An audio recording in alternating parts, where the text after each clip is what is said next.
Google എൻ്റെ കാര്യം തന്നെ പറഞ്ഞു വരുന്നത്.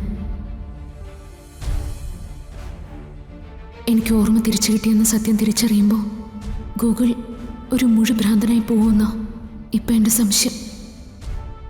ഈശ്വര, അങ്ങനെയൊന്നും സംഭവിക്കില്ലേ? നമ്മൾ ഈ അനുഭവിച്ചതൊന്നും നമ്മൾ ആഗ്രഹിച്ചല്ലോ. വിധി നമ്മളെ കൊണ്ട് അനുഭവിപ്പിച്ചതല്ലേ. ഇപ്പോ നഷ്ടപ്പെട്ടതെല്ലാം ഓരോന്നോരോന്നായി നമുക്ക് തിരിച്ചു തരുന്നതും വിധി തന്നെയാണ്.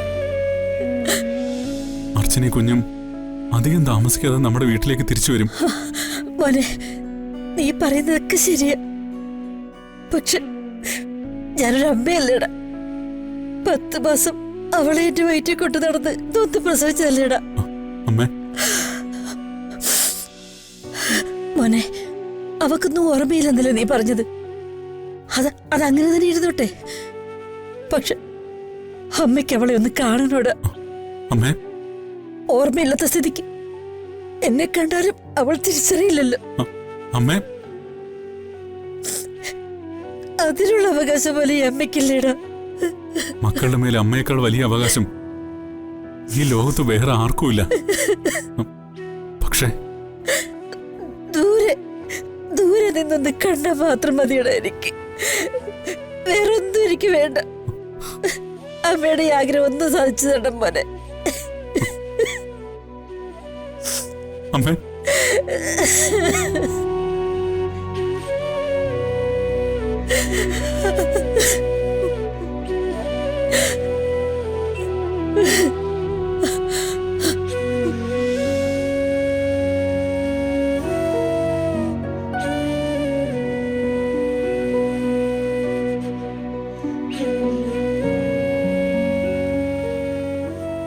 പരസ്പരമുള്ള തീരുമാനങ്ങൾ അനുചിതമായി പോയാൽ ഭാവിയിലത് നമുക്ക് രണ്ടുപേർക്കും ദോഷം ചെയ്യും.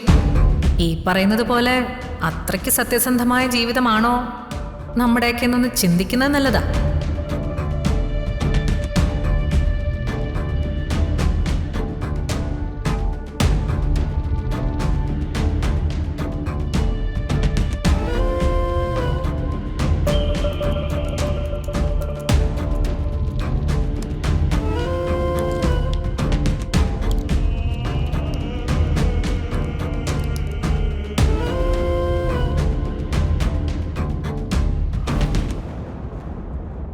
ഗൂഗിൾ,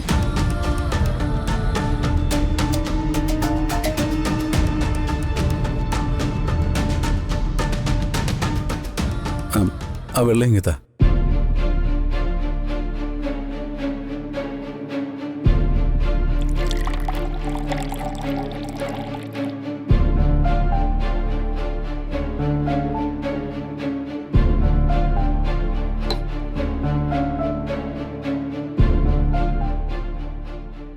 ഗൂഗിൾ ഇപ്പോഴും ഈ ടാബ്ലറ്റ് കഴിക്കുന്നുണ്ടോ? അല്ലാതെ പറ്റണ്ടേ. ഉറക്കം എൻ്റെ 7 അയലത്ത് പോലും വരുന്നില്ല. ഓരോ നിമിഷവും മനസ്സിൽ കൂടെ കടന്നു പോകുന്ന 1000 ചിന്തകളാ.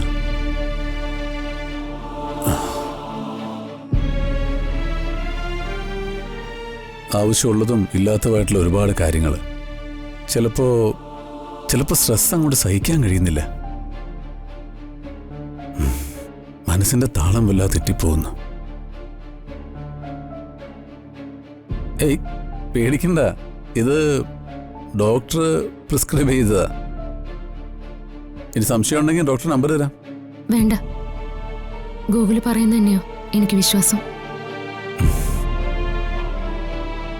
പക്ഷേ ഗൂഗിളിന്റെ പ്രൊഫഷനിൽ ഇത്രയും ടെൻഷൻസ് ഒക്കെ സ്വാഭാവികമല്ലേ? പ്രൊഫഷണലിലെ ടെൻഷനും ജീവിതത്തിലെ ടെൻഷനും ഒന്നും എനിക്കിപ്പോൾ രണ്ടായി കാണാൻ കഴിയുന്നില്ല. എല്ലാം ഒന്ന് തന്നെ. ഇങ്ങനെ മുന്നോട്ട് പോയാൽ എല്ലാം കൂടെ എവിടെയെങ്കിലും ചെന്ന് ഇടിക്കുന്നൊരവസ്ഥയിലാണ് ഞാൻ. ഗൂഗിൾ എന്തൊക്കെയാ പറയുന്നത്? ഗൂഗിളിനെ പോലെ ഉയർന്ന ചിന്താഗതിയും വലിയ മനസ്സുള്ള ഒരാള് ഇത്രയ്ക്ക് നിസ്സാരമായിട്ട് ചിന്തിക്കാമോ? ഇന്ന് ഡോക്ടർ പ്രവീൺ എന്നോടൊരു കാര്യം പറഞ്ഞു. എന്ത് കാര്യം? ലോകത്തിനോട് മുഴുവൻ നമുക്ക് യുദ്ധം ചെയ്ത് ജയിക്കാം. പക്ഷേ വീടിനുള്ളിൽ സമാധാനം പോയാൽ അതോടെ എല്ലാം പോയി. ഞാൻ ആലോചിച്ച് നോക്കിയപ്പോൾ അത് ശരിയാ. മുന്നോട്ടുള്ള എൻ്റെ ജീവിതത്തിൽ സമാധാനിക്കാനും സന്തോഷിക്കാനുമായി എനിക്കിനി എന്താ ഉള്ളത്? എൻ്റേതാണെന്ന് ഞാൻ കരുതിയതൊന്നും എൻ്റേതായിരുന്നില്ല എന്നുള്ള സത്യം എന്നെ വല്ലാതെ തകർത്ത് കളഞ്ഞു. ഈ സ്ട്രെസ്സിൻ്റെ ഒരു പ്രധാന കാരണം അതാ. ഗൂഗിൾ എൻ്റെ കാര്യം തന്നെ പറഞ്ഞു വരുന്നേ. എനിക്ക് ഓർമ്മ തിരിച്ചു കിട്ടിയെന്ന സത്യം തിരിച്ചറിയുമ്പോൾ ഗൂഗിൾ ഒരു മുഴുഭ്രാന്തനായി പോകുമെന്നോ ഇപ്പം എൻ്റെ സംശയം. ഈശ്വര, അങ്ങനെയൊന്നും സംഭവിക്കില്ലേ? ഗൂഗിൾ എന്നും സന്തോഷത്തോടെ തന്നെ ഉണ്ടാവണം. ഇനി ഗൂഗിളിനോട് മറ്റൊന്നും സംസാരിക്കാൻ പറ്റില്ല.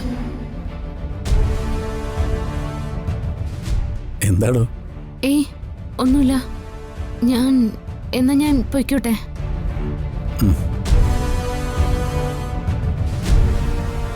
എടോ, ഒരു മിനിറ്റ്.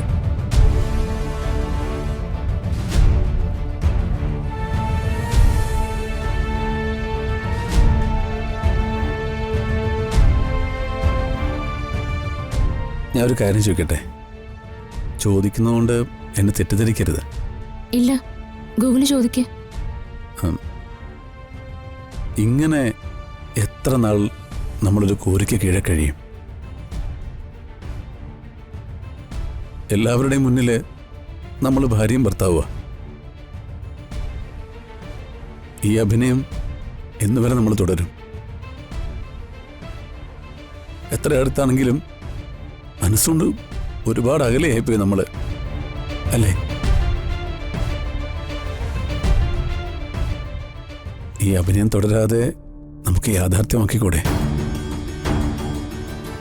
മറ്റെല്ലാം മറന്ന് നമുക്ക് ഒരുമിച്ച് ജീവിച്ചൂടെ?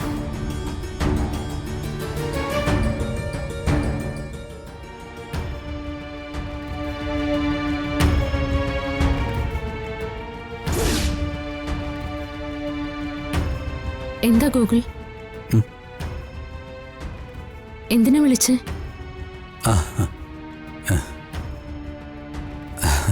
അത് പിന്നെ ഞാൻ പെട്ടെന്ന് എന്തോ ഓർത്തിട്ട് വിളിച്ചതാ, മറന്നുപോയി. Good night. സംഭവിക്കാം.